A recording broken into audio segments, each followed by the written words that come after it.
Ananya's Nana Nani Homes, a paradise for senior citizens. Villupuram மாவட்டம் வானூர் மற்றும் சுற்றுவட்டார பகுதிகளில் விடிய விடிய பெய்த கனமழையால் சாலைகளில் மழைநீர் பெருக்கெடுத்து ஓடுகிறது. இதுகுறித்த கூடுதல் தகவல்களை எமது செய்தியாளர் ராஜசேகர் வழங்கிட கேட்கலாம். வணக்கம் ராஜசேகர், தற்போதைய கள சூழல் அங்கு எப்படியாக இருக்கிறது? தொடர்ந்து மழையின் நிலவரம் குறித்து விவரம். நிச்சயமாக, அதாவது விழுப்புரம் மாவட்டம் வானூர் மற்றும் சுற்றுவட்டார பகுதிகளான ஆரோவில், திருச்சிற்றம்பலம், மொற்றாண்டை, திருவை, கோட்டக்காரி, வானூர் உள்ளிட்ட பகுதிகளில் பார்த்தீங்கன்னா நள்ளிரவு முதலே விடிய விடிய தொடர்ந்து மிதமான மழை பெய்து வருகிறது. கடந்த சில நாட்களாக வறண்ட வானிலை நிலை வந்த நிலையில தற்பொழுது இந்த மிதமான மழையால இந்த பகுதி முழுவதும் குளிர்ச்சியான சூழல் நிலவி வருகிறது.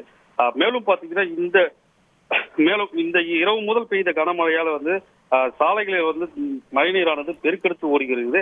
இதனால் வேலைக்கு செல்வோர் மற்றும் வாகன ஓட்டிகள் மிகுந்த சிரமம் அடைந்துள்ளனர். மேலும் பார்த்தீங்கன்னா இந்த கோட்டக்கரை, முற்றாண்டி, துருவை ஆகிய பகுதியிலும் பார்த்தீங்கன்னா அதிகப்படியான நீர்நிலைகளோ அந்த நீர்நிலைகள் ஏரி குளங்கள்ல நீர்வரத்து அதிகமாக காணப்பட்டு வருகிறது. விவரங்களுக்கு நன்றி Rajasekar. Ananya's Nana Nani Homes, a paradise for senior citizens.